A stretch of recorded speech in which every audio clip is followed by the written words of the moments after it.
The other thing I wanted to talk to you about was like what you've done sort of in your athlete side of it as well, because so in the beginning you've done lots of different things, and it's fascinating like just how much you've done and that. And you obviously did your wheelchair rugby and now a bit of wheelchair racing as well. Sort of how did Yeah. that all come about? And Well, I actually found out about the rugby when I went to Spinal Unit Games. Um, so I ended up playing some quad rugby there, and they were like, "Oh, you should come and train with us when when you're at hospital." And I was really keen on that. I wanted to. I think when I was in hospital, what was it, '96? Yeah.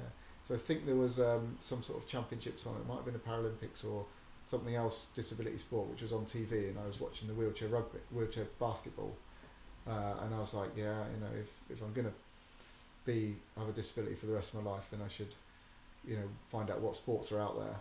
So it was interesting to go to the Spina Games and see the rugby, and I started playing that within about 6 months of leaving hospital, um, and that was really good to do. did you have Um, much interest in sports before? Was it? yeah, I used to play. I used to be in the gym most days,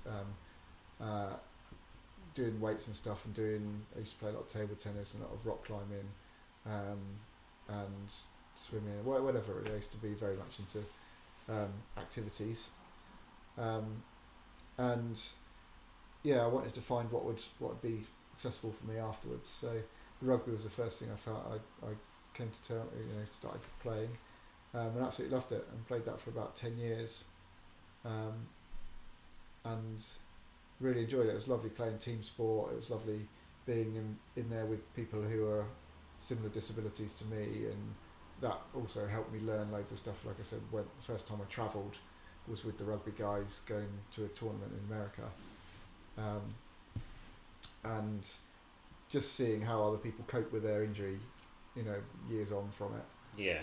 was really good. And then I think I was playing for about 8 years or so, and I thought, well, actually, I want to tick some more things off my bucket list. So I'd like to be able to complete a marathon.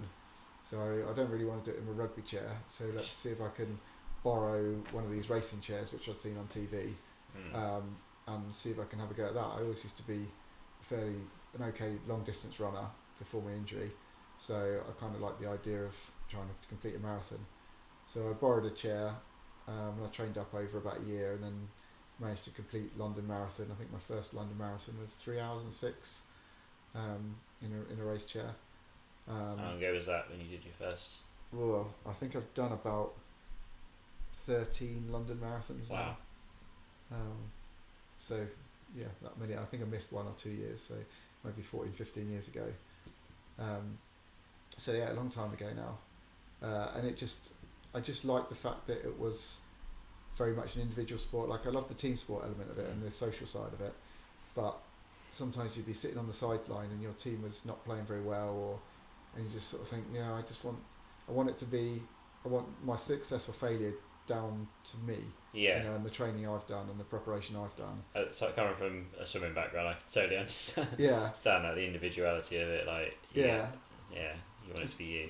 Sometimes you see people playing on court and you think, oh, they're not, they're, it's great playing with the team, but if a few people are underperforming, or if you're underperforming and letting your team down, it's a bit frustrating, and it's just sort of, it's nice to be able to be just, your success or failure is all down to you. Yeah, yes.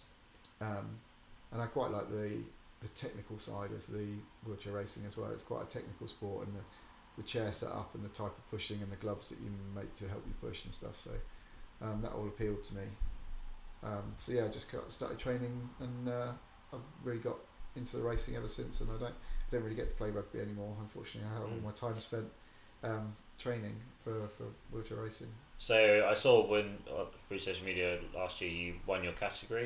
Is that right? Is that the first time that? So this is in London Marathon. London Marathon, yeah. So last year there was a T52 category, or T51 and T52. So yeah, I managed to win that. So got the gold in that, which is really good. I managed to get a bronze a few years ago, and a gold last year. So that was a really good achievement. Yeah, that was fantastic. probably one of my best races, and just the way the race went as well. it kind of went according to my plan and how I thought it would go. Yeah. And I dropped off the guy who was in the lead in my category about the sort of 13-14 mile mark, when the ground gets a bit rough and it gets a bit more hilly, and I dropped off the back there, and I could just keep him in sight, but he was like a minute ahead or something, and then towards the end, it was my thought, I'll be strong towards the end, and I could see him with about 23 miles to get into the race. I was like, okay, right, I can catch him, but I know that he's got quite a good sprint finish, so I need to catch him and pass him and just keep my head going down and don't let him get on the back of me, because then if it comes to a sprint finish at the end, he might well get me. So I was just really pleased at how my sort of game plan went according to how it does, which is it doesn't normally. So it was nice that I got a win out of that one. That was a great race. Yeah, it's a fantastic achievement, especially after doing it for so many years. Yeah, That's really cool. Where do you see yourself going forwards with that, like with the? Well, I've always been a distance racer, so it's a bit frustrating that there's not any marathon distance for me in a Paralympic event. So for my category is a 100, a 400 and a 1500. Yeah. So I've been competitive at a 1500 before. I've got a silver medal in a European Championships, but on a world stage, I'm still struggling to get a selection for GB team, on a sort of Paralympic or world event. So we'll have to see. I will just probably do the longer stuff because that's what I'm good at and that's what I enjoy, and it's just a frustration that there's no possibility for me to compete in that event at a Paralympic level. Yeah, that must be frustrating. Luckily, there are things like the London Marathon you can do to. Yeah. I know that's still fairly, quite a prestigious event, and that. Yeah, unfortunately, though, I've just heard last week, which has really annoyed me, that they've not got a world champs marathon this year, which is normally what they have at London. They've kind of grouped our category in with the two categories above.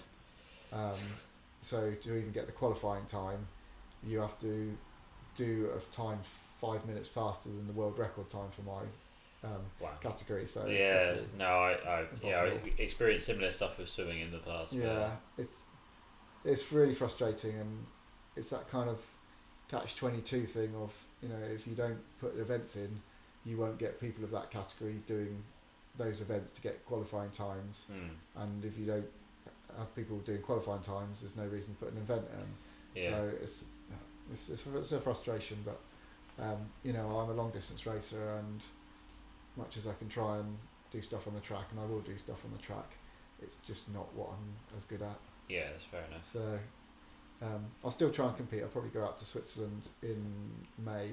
There's a big sort of international event that goes out there that's where all the racers from the world go and try and get their good time. So I'm planning to go to that, and then see what happens going forward for Tokyo and world champs and stuff like that. So I'll always try my best, but with a lack of event for me, it's a bit difficult. Don't know how you fit all this in, with your family and your business and your racing. I don't get much social life these days, to be honest. Between, I train every day. I train normally 6 days a week. I have 1 day off a week. Sort of 8 to 10 sessions a week, and then the business, and then the family stuff, and there's not really much time for anything else.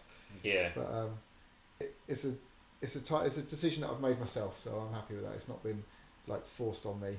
So I'm happy to sort of decide, okay, this is what my life's going to be like for this period of it, and then maybe down the line when the family's a bit older, things will be different, and maybe I can focus more on the business or on the training or whatever it is, really.